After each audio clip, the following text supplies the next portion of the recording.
Hello everyone, this is Ayush Paliwal and आप देख रहे हैं कॉलेज दृश्य। एंड देखिए, आज की वीडियो में हम बात करने वाले हैं आपके Q&A सेशन के। पिछले 3 वीडियोस में हमारे पास काफी सारे कमेंट्स आए। So in this video we will cover and guys, आपके मैक्सिमम डाउट्स इस वीडियो के थ्रू कवर हो रहे होंगे। सो बिना टाइम वेस्ट करे चलिए वीडियो को स्टार्ट करते हैं।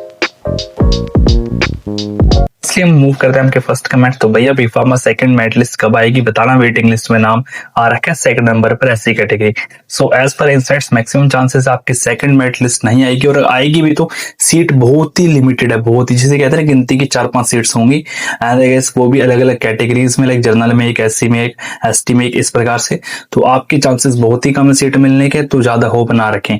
फर्दर बात करें ब्रो, यूनिवर्सिटी वालों से बोलो कि जब स्टूडेंट्स इस यूनिवर्सिटी को इतनी ज्यादा प्रायोरिटी दे रहे हैं तो उन्हें बीटेक की सीट बढ़ानी चाहिए। तो फर्स्ट लाइन का आंसर देना चाहूंगा भाई, जो ये स्टूडेंट्स प्रायोरिटी दे रहे हैं बीटेक को, एचएनबीजी बीटेक का, वो सिर्फ 2025 में दे रही हैं। आज से पहले कभी ऐसा नहीं हुआ कि इतने बच्चे आ गए। इवन 200 बच्चे की सीट होती थी ना, 180 170, तो 100 बच्चे ही काउंसलिंग में आते थे। अब तक की हिस्ट्री में एचएनबीजी बीटेक में सीट वैकेंट रह जाती थी। इवन 2023 में 24 में सीट वैकेंट रही है, फिल नहीं हुई है, वो 2025 में हुआ है।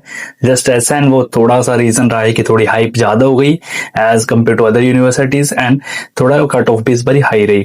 तो ये रीजन है, बाकी ऐसा नहीं कि यूनिवर्सिटी को सीट बढ़ानी चाहिए। बिकॉज पहले के ईयर से अगर हम देखें, यूनिवर्सिटी की हिस्ट्री देखें ना एचएनबीजी की, तो कभी ऐसा नहीं हुआ कि सीट सारी फिल हो गई हो। इवन 70-80% की सीट फिल होती थी, 30-40% रह जाती थी। फर्दर क्योंकि कुछ स्टूडेंट्स तो इस यूनिवर्सिटी के भरोसे ही बैठे, क्योंकि इन्होंने कट ऑफ तो बहुत लो दिया। ऑब्वियसली मैं मानता हूँ कट ऑफ बहुत ही ज्यादा लो दिया है, गलत बात है इनकी। Because as per my like knowledge भी मेरे को था कि 450 प्लस सीएससी जाएगी, एंड एक्चुअल में गई भी। बट इन्होंने क्या करा, 350 प्लस सीएससी डाल दिया, जो कि इनको भी आइडिया नहीं था कितने बच्चे आ जाएंगे।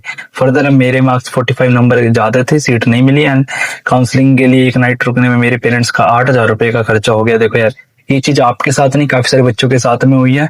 काफी सारे बच्चे काउंसलिंग में आए एंड खर्चा हो गया, सीट भी नहीं मिली, तो थोड़ा दुख होता है। बट यार समझना पड़ेगा, चीजें करनी पड़ती हैं ऐसे, बिकॉज ये काउंसलिंग का टाइम होता है, एडमिशन का टाइम होता है, इसमें खर्चा होता ही है। आप एक कॉलेज में जाते हो, दूसरे में जाते हो, तो थोड़ा वेरिएशन रहता है। अगर बीटेक सीएससी के लिए प्राइवेट एंड गवर्नमेंट कॉलेज की लिस्ट एक बार बता दीजिए। सो भाई मैं इसी वीडियो पे काम कर रहा हूँ, जल्दी ये वीडियो आपके सामने आ जाएगी। फर्दर बीटेक में एचएनबीजी कोर ब्रांच में एडमिशन मत लेना, 4 साल बाद पछताओगे। इससे अच्छा तो है, जमाना बदल रहा है एआई का। तो यार अपनी अपनी प्रेफरेंस हो सकती है, अगर आपको एआई में इंटरेस्ट है तो एआई में जाओ, अपनी अपनी चॉइस है। इस पे मैं कुछ कमेंट नहीं देना चाहूंगा, बिकॉज काफी सारे बच्चों को होता है कि वो एचएनबीजी बीटेक ले लेते हैं और फर्दर अच्छा करते हैं लाइफ में, ऐसा नहीं कि बुरा करते हैं। और कुछ होते हैं आईआईटी में जाके भी अच्छा नहीं कर पाते, कुछ एआई में जाके अच्छा नहीं कर पाते। तो अपने अपने ऊपर है, आपकी मेहनत है, आप कहाँ तक जा सकते हैं। फर्दर भैया 1-2 बच्चों से पीछे हूँ, कोई चांस है, जनरल कैटेगरी 26 रैंक थी। यार देखो मैंने बताया ना, सीट बहुत ही कम है, रेयरली एक सीट होगी जनरल कैटेगरी में आपकी सीएससी, या अगर हम आईटी की बात करें बहुत कम चांसेस है भाई। ठीक है, further BSc third merit list आएगी, तो आपके चांसेस है थर्ड मेरिट लिस्ट आने के, तो होप रखें। फर्दर भैया क्लासेस कब से स्टार्ट है, फिक्स्ड डेट। सो आप यहाँ पे मेरे को बताओ कौन से कोर्स की बात कर रहे हो, बिकॉज कोर्स वाइज थोड़ी क्लासेस वेरी कर रही होती हैं। फर्दर यहाँ पे हमारे मार्क्स इतने हैं 57, 90, 61 सीएससी। भाई इतने मार्क्स पे सीएससी पॉसिबल ही नहीं है, जनरल कैटेगरी क्या बोल रहे हो यार आप। ठीक है भैया, सेल्फ फाइनेंस्ड होता है क्या यहाँ पे? देखो सेल्फ फाइनेंस्ड आप कहने का मतलब यहाँ पे 2 तरीके से होता है। सेल्फ फाइनेंस का मतलब होता है कुछ कॉलेजेस में कि भाई पैसे दे के एडमिशन हो जाना, और यहाँ पे सेल्फ फाइनेंस का मतलब ये कुछ कोर्सेज सेल्फ फाइनेंस्ड है, लाइक एमबीए बीसीए जैसे। वहां पे क्या होता है, आपके लाइक फी ज्यादा लगती है। बाकी ऐसा कुछ नहीं है कि बीटेक में आपका पैसे दे के एडमिशन हो जाएगा, ऐसा कुछ नहीं।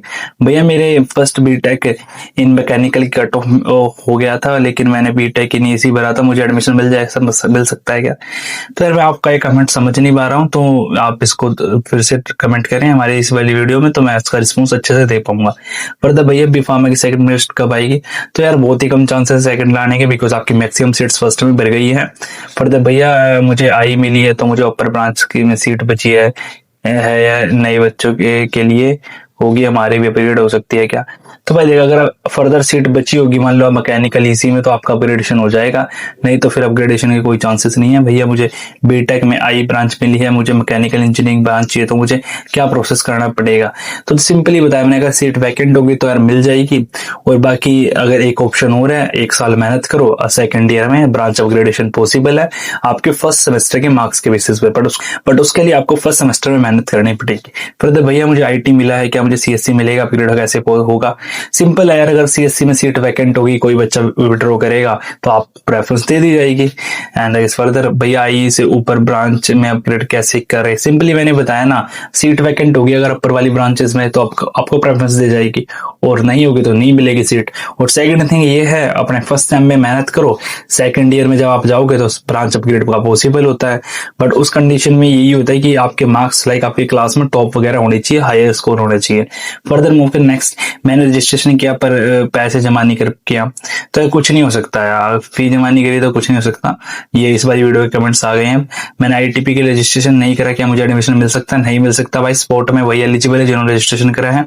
भैया मुझे बीएससी मैथ्स के लिए श्रीनगर कैंपस मिला है, मैंने फी पेमेंट कर दी थी, लेकिन मैं ऑफलाइन काउंसलिंग के लिए नहीं गया तो कोई चांस है? सो इसके लिए देखो, आपको फर्स्ट सजेशन देना चाहूंगा, यूनिवर्सिटी में ना कॉल वगैरह करो, जो कॉन्टेक्ट्स दे रखे ना आपको नोटिस में, उन पे कॉल करो एंड आपका कुछ ना कुछ सोल्यूशन जरूर पॉसिबल है।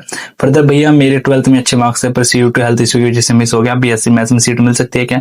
रिप्लाई कर दो प्लीज। देखो भाई, सिंपली 12th के बेसिस पे एडमिशन होता है, जब सीट बच जाती है तो अभी थोड़ी होप है सीट वैकेंट रहने की, तो अगर एडमिशन होता है 12th के बेसिस पे, तो अगर आपके मार्क्स अच्छे हैं तो ऑब्वियसली आपका एडमिशन हो जाएगा बीएससी मैथ्स में। फर्दर भैया मेरा हो गया एडमिशन, पर मुझे कोई व्हाट्सएप ग्रुप में ज्वाइन नहीं किया।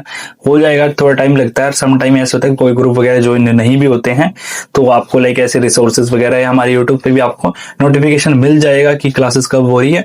जब आप कॉलेज में जाते हो तभी आपको ग्रुप वगैरह में ज्वाइन किया जाता है। फर्दर बात करें नेक्स्ट, तो भैया मैं यूपी से हूँ, मुझे बीएससी लाइसेंस में एडमिशन लेना, पर मेरे मेरिट लिस्ट में नाम भी आया था पर टिकट का कुछ प्रॉब्लम हो गया था, इस वजह से मैं तो क्या मेरे दोबारा मेरिट लिस्ट में नाम आ सकता है? स्पॉट काउंसलिंग में मुझे एडमिशन लेना है, कैसे प्लीज बताइए। 240 नंबर है।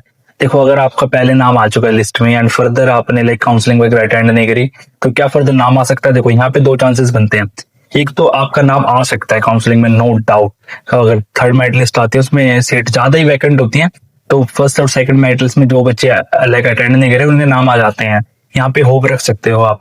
बट सेकंड होता है कि नाम नहीं भी आता है, उन बच्चों को कैंसिल ट्रीट किया जाता है कि एडमिशन उनका कैंसिल कर दिया जाता है, समझ रहे? फर्दर मूव कर भैया बीएससी लाइसेंस में 12th के मार्क्स से वैसे एडमिशन होता है? हाँ भाई होता है, बट लास्ट में होता है जब सीट वैकेंट रह जाती है, उससे पहले नहीं। मैं बी फार्मा में ऑफलाइन काउंसलिंग में नहीं पहुंच पाया तो क्या मिल सकता है? भाई सीट ही भर गई, अब तो क्या ही मिलेगा आपको। भैया बी फार्मा के लिए मुझे मेल आया था बट मैं नहीं किया, सेकंड राउंड में पॉसिबल है यार। आपकी 99.9% सीट्स फिल हो चुकी हैं, 0.01% बची हुई हैं, मिस गिनती की 1-2 सीट्स, तो अब कुछ नहीं हो सकता बी फार्मा वालों। इस BSc computer science is possible. तो मेरे को ये बताओ कि अब कौन सी बात कर रहे हो आप, थर्ड मेरिट लिस्ट की बात कर रहे हो या फर्दर 12th के बेसिस पे बात कर रहे हो? एंड अगर फर्दर अगर हम बात करें, आपके एक डाउट है, डाउट्स आए हैं आपके इस वाली वीडियो के, लाइक एक डाउट है डिजी लॉकर का माइग्रेशन सर्टिफिकेट चलता है क्या? सो भाई नहीं चलता, आपको फिजिकली ओरिजिनल डॉक्यूमेंट्स ही देने पड़ते हैं, ओरिजिनल माइग्रेशन ही देना पड़ता है, और सीबीएसई वाले आप अपना ऑर्डर भी कर सकते हैं, 15 दिन में आ जाता है। सर इसके लिए फिर से रजिस्ट्रेशन करना होगा एंड सीसी जो गजेटेड ऑफिसर से बनवाना जरूरी है, प्लीज रिप्लाई। देखो पहले मैं बताना चाहूँ सीसी, सो आपका जो नोटिस है ना ये आईटीईपी का, उसमें साफ लिखा हुआ है कि जो सीसी है कैरेक्टर सर्टिफिकेट है वो गजेटेड ऑफिसर से बनवाना जरूरी है, तो ऑब्वियसली नोटिस में मेंशन है तो बनवाना ही पड़ेगा। और रजिस्ट्रेशन दोबारा करने की नीड नहीं, आपको ऑफलाइन काउंसलिंग में जाना है सीधा, जो 30 तारीख को है, फर्दर प्रोसीजर वहीं पे होगा। भैया मैं हॉर्टिकल्चर के लिए आ रहा हूँ स्पोर्ट राउंड में, क्या मुझे TC gap year certificate and police verification को अंडरटेकिंग कर सकता हूँ? 23 को निकलना है, आपने क्या क्या TC gap year and police, हाँ आप कर सकते हो तीनों चीज अंडरटेकिंग, कोई दिक्कत वाली बात नहीं है। फर्दर हम भैया मुझे एक नंबर से कॉल आया था कुलदीप कुमार करके, उन्होंने कहा मुझे कि आपने एचएनबीजी मैकेनिकल इंजीनियरिंग में अप्लाई किया था, कि आप इंटरेस्टेड है? मैं कहा हाँ, तो उन्होंने कहा कि आप एक लिंक प्रोवाइड कर रहा हूँ, फी जमा कर दीजिए, क्लास 2 सितंबर से शुरू होगी डॉक्यूमेंट वेरिफिकेशन के लिए, एंड आप कोई फ्रॉड है कि भैया प्लीज? अरे यार देखो ऐसे फ्रॉड वगैरह के चक्करों में मत पड़ो, ऐसे यूनिवर्सिटी वाले कोई कॉल नहीं करते कि हाँ भाई आपको मैकेनिकल चाहिए, वो प्राइवेट वालों के काम होते हैं, और जो ये कोई कॉल आया था ना ये फ्रॉड था ताकि आपसे पैसे ले लें बस, तो इन कॉल के चक्करों में मत आओ, ऑफिशियल चीजों पे अपडेट करो भाई थोड़ा, ठीक है ना? ऑफिशियल वेबसाइट पे, आप हमारे चैनल पे भी रह सकते हैं, आपको यहाँ पे ऑथेंटिक डाटा मिल रहा होता है।